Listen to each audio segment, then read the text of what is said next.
This is Betty Draper. This is Joan Holloway. And this is Peggy Olson.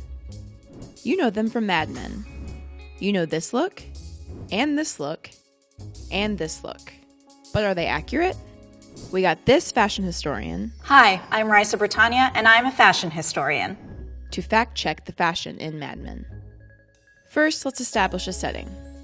Mad Men is set in New York City in the 1960s, specifically on Madison Avenue in Midtown Manhattan. We begin Season 1 in March 1960, and Season 7 wraps in November 1970, giving us a full decade of excellent fashion. The 1960s are widely heralded as the golden age of advertising. This time in the ad industry is characterized by creativity and brand innovation, as well as sexism, racism, alcoholism, and incessant chain smoking. As we see in the show, women were very much part of the advertising workforce, though many of them were relegated to the secretarial pool. Like Peggy, there were some very prominent female copywriters who largely contributed to advertising in this era. They were mostly relegated to feminine products like cosmetics and household items. Just as the show's characters do in the world of advertising, Mad Men sells a very distinctive brand of visual style that's become iconic in its own right. Mad Men is a masterclass in character study, visually communicating each character's motivations before they even utter a line. Costume designer Janie Bryant developed a specific formula for each of her leading ladies that remains more or less consistent throughout the entire series. She created a signature style for each character through consistency of silhouette and color palette.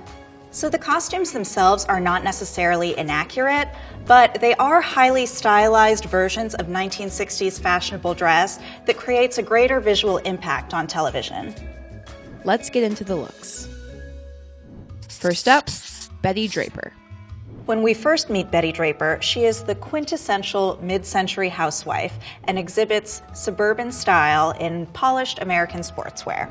The consistent elements that make up the look of Betty Draper are the fit and flare silhouette and the cool color palette, which emphasizes her glacial demeanor. For example, cool blues, whites, pastel pinks, and other neutral tones. For the first half of the series, Betty Draper's clothes more closely resemble 1950s styles.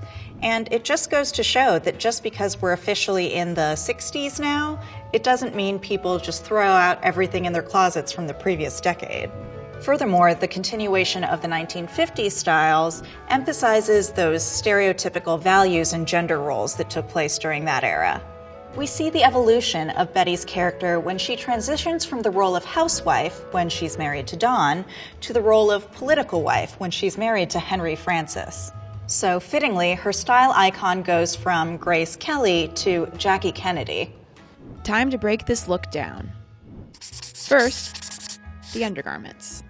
At one point, we see Betty wearing a long-line bra, which is a brassiere with an extended panel beneath it to help control the torso. The bra cups are pointed in the bullet bra style, which is a holdover from the 1950s. A high-waist girdle would be worn and would meet the long line at the waist. Shapewear was absolutely essential when it came to accurately conveying the styles of this era. Betty would likely also be wearing nude pantyhose, so these undergarments are totally accurate. Moving on to the next layer. To achieve such a voluminous skirt, she would likely be wearing at least one petticoat or crinoline. Next, the shirt dress. The crisp cotton shirt dress is the uniform of the mid-century suburban housewife. This dress was washable, wearable, comfortable, and practical. This garment could either be a single dress or a separate blouse and skirt combination that coordinated and was unified by a belt. We do see Betty in both variations. The fit and flare silhouette was highly feminine, and we do see Betty wear it in both day wear and evening wear, sometimes in delicate floral prints. Betty's look is always pristine and put together, and that could be in part due to technological advancements in textiles. Wrinkle-resistant fabrics like Dacron or sanforized cotton really cut down on the need for ironing and figured prominently into advertising campaigns. Moving on to the coat. In early seasons, Betty wears a royal blue swing coat. This would have been made of wool and would have flowed away from the body in order to accommodate a full skirt. Later, when she leaves the hospital with baby Jean, we see her in a chic pink peacoat with a stand collar, very similar to this one from Glamour. These types of coats in the 1960s often came with a detachable fur collar. And then the next layer. Betty upholds the 1950s tradition of ensemble dressing, which means your purse, your shoes, and your gloves all match. Handbags during this era often had top handles and kiss lock closures. A woman of her status could be carrying an Hermes Kelly bag, which Grace Kelly made famous in 1954 when she used it to try to shield her body to hide her pregnancy. It's a timeless design that's still fashionable today. It's in this time period that we start to see stilettos because of technological advancements which allowed for skinnier heels supported by steel rods. Prior to that, heels were typically made of stacked wood or other materials that did not permit for such a slender silhouette. And now the jewelry. For daytime, Betty would probably be wearing a simple pair of pearl clip-on earrings or else a novelty pair of featherlight plastic earrings. For evening, she wears matching sets of costume jewelry, many of which we see throughout the seasons, although Dawn does gift her with fine jewelry in season 1. Finally, the hair and makeup. Betty's signature hairstyle closely resembles that worn by Grace Kelly in the mid-1950s. To achieve this look, she either gets her hair set professionally at a salon, or we also see her wearing curlers at home. To complement her hair, her makeup is also soft and feminine, which upholds the beauty standards of the previous decade. So here's what Betty's outfit would have looked like compared to the original. Pretty much the same. Next up, Joan Holloway, who represented the ideal body type of the late 1950s. Her character style is modeled after such bombshells as Marilyn Monroe and Sophia Loren. Let's get into the layers. First, the undergarments. The key to Joan Holloway's va-va-voom silhouette was shapewear. Because of how closely her clothes are fitted, Joan would likely be wearing an all-in-one or Merry Widow style foundation garment. This garment prioritized smooth, streamlined silhouettes, which is the hallmark of the Joan look. These undergarments would have incorporated lycra or spandex, which was invented by DuPont in 1959 and revolutionized the undergarment industry. In interviews with costume designer Janie Bryant, she often cites real vintage undergarments as contributing to Joan's look. Throughout the 1950s and 60s, the fashionable bust line was the lifted and separated look, with pointed, conical cups. Joan would also be wearing stockings or pantyhose to the office. Next, the slip. We see Joan wearing a full black slip here, so this is accurate. Moving on to the dress. Joan's character exhibits perhaps the most consistent style formula throughout the series. This consisted of tightly fitted dresses with short or elbow-length sleeves in rich jewel tones. We can see variations on the Joan Holloway uniform in these examples. Although Joan's style comes off as rather provocative on television, she actually dresses rather conservatively with higher necklines and longer sleeves for the office. These dresses are usually a solid, saturated color, but sometimes incorporate a small bow or other design detail to create visual interest. Joan's uniform of body-hugging sheath dresses were mostly made of wool and all had an emphasized waistline to really show off her hourglass figure. They were called wiggle dresses because you kinda had to wiggle when you walked in them. These dresses are highly stylized in that they're just a little bit tighter and a little bit brighter than what would typically be worn. And then the shoes. Joan would also wear a pointed pump in a neutral color or one that coordinates with her outfit. Now for the jewelry. Joan usually wears gold clip-on earrings that coordinate with a gold brooch, pinned at the neckline close to one shoulder. Perhaps the most iconic aspect of Joan's look is her pen necklace, which is a true vintage item that Janie Bryant found at a flea market. This tiny detail helps signify her position of authority within the secretarial pool.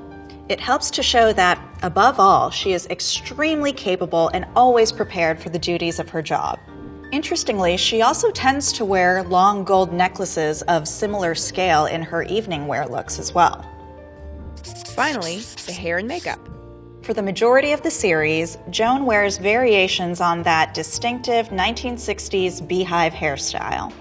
Here we see an updo of stacked curls and a lot of volume, which would have required extensive teasing. It's not until the very end of the series, in season 7, that we see her signature hairstyle loosen up a bit. Overall, her makeup is rather understated. She tends to wear rosier tones to complement her copper hair. Joan's personal style reflects the ideals of the 1950s, which makes sense because that's probably the decade when she came of age and discovered her signature look.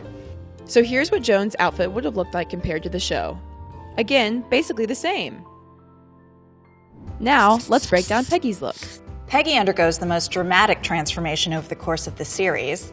She is the youngest character, and you can watch her come of age and discover her own personal style between season 1 and season 7. This is a decade of rapidly changing fashion, but we actually get to see the slow progression through Peggy's costumes. In the earlier seasons, Peggy's palette is made up of dull, mossy greens and warm mustard tones. Peggy's earlier look, when she first joins Sterling Cooper, is all parochial plaids and pleats, which really give off a young schoolgirl vibe. This is further emphasized by her Peter Pan collars and her curly ponytail. You want to be taken seriously? Stop dressing like a little girl. Later, her signature plaids become bolder in color and in scale, until eventually she transitions into vibrant stripes and geometric prints by season 7. By then, she becomes one of the more fashion-forward people in the office when she adopts the new fashionable 1960s silhouette of the trapeze or A-line. Let's get into the layers. First, the undergarments. We see Peggy wearing a white bra, which is probably by Playtex, an account that she worked on while she was at Sterling Cooper. Are you aware that I'm on the Playtex account? What about it? In the 1960s, Playtex debuted the Cross Your Heart style, which emphasized the lifted and separated ideal. Peggy is the type of girl who would wear a sensible pair of white cotton bra and panties. Throughout the series, she wears nude pantyhose to the office, but later, when she finds her style in season 7, it could turn into a brighter color of pantyhose, which was pioneered by British designer Mary Quant. We see her wearing bright orange pantyhose in the season 7 promotional photos. Next, her slip. In one scene, we see that Peggy wears a short half slip and seemingly no girdle. Moving on to the dress. By the time Peggy develops a modern sense of style, we see her sporting the fashionable A-line silhouette in either drop waist or trapeze styles. Garments like this flowed away from the body and were less restrictive. In later seasons, we see her sporting a shorter hemline. Not quite a mini skirt, but getting close. In this dress that she wears for an important pitch, we see bold stripes that mimic the fashionable color blocking in mod fashions. Though not necessarily worn in the office, the miniskirt was invented in the 60s by British designer Mary Quant. The asymmetrical neckerchief on this dress is a nod to Peggy's favorite design element. As we can see throughout the series, Peggy loved a neck bow. Also notable is the more vibrant shade of green that she wears, which really shows her character development over the arc of the series. This dress is very accurate and very fashionable. Next up, the hat and coat. At one point, we see Peggy wearing a youthful white halo hat, much like the one on the January 1960 cover of Glamour. This could be paired with a boxy mod coat. Now for the shoes and purse. In the later 1960s, lower, blockier heels became more fashionable. Square toes began to replace pointed toes, and sometimes shoes incorporated a Mary Jane-style strap. This was the era of the youthquake, when fashion began to cater to the younger generation. By this point of the series, Peggy is a serious working woman and often carries a serious working bag. And then the next layer. Peggy's jewelry isn't especially distinctive, but she likely would have been wearing a simple set of clip-ons that were either a pearl or a cluster. She also regularly wears a wristwatch with a simple, thin band. Now for the hair and makeup. Peggy's hair is central to her character's transformation. She begins the series with short bangs and a long curly ponytail, which essentially keep her trapped in the 1950s and in her schoolgirl style. However, one of her colleagues cuts her hair at the end of season 2, and we finally see the transformation from the naive schoolgirl to the ambitious career woman. From season 3 on, we see variations on shorter hairstyles for Peggy. Many incorporate teased volume at the crown and the very fashionable flip. Her short bangs become side-swept and frame her face. Peggy accurately depicts the variations in fashionable hairstyles during this period. Over the course of the series, we see that Peggy's beauty regimen also becomes more polished. The clothes themselves are accurate, but what's more accurate is the idea that one's personal style would evolve over the period of 10 years. If we want to see Peggy's style journey, all we have to do is look at day 1 Peggy and this, perhaps the most iconic, memeable moment of the show. So here's what Peggy's outfit would have looked like compared to the one in the show. As iconic as each individual character may be, it's actually in the juxtaposition of characters on screen that we see how effective this costuming formula is in creating different personas. While it was on the air, Mad Men-inspired fashion showed up on the runways of Michael Kors and Prada. Most notable were the official collaborations that the show did with Brooks Brothers and Banana Republic. These collaborations capitalized on the show's affiliation with style and extended the visual reach of the show's brand. This is just one example of how period films and television shows can have a profound influence on contemporary fashion. When it comes to reviving vintage styles from the past, there's a general rule. 10 years ago, ugly. 20 years ago, hideous. But 50 years ago, fabulous. So as you can see, the outfits in Mad Men are pretty much totally accurate.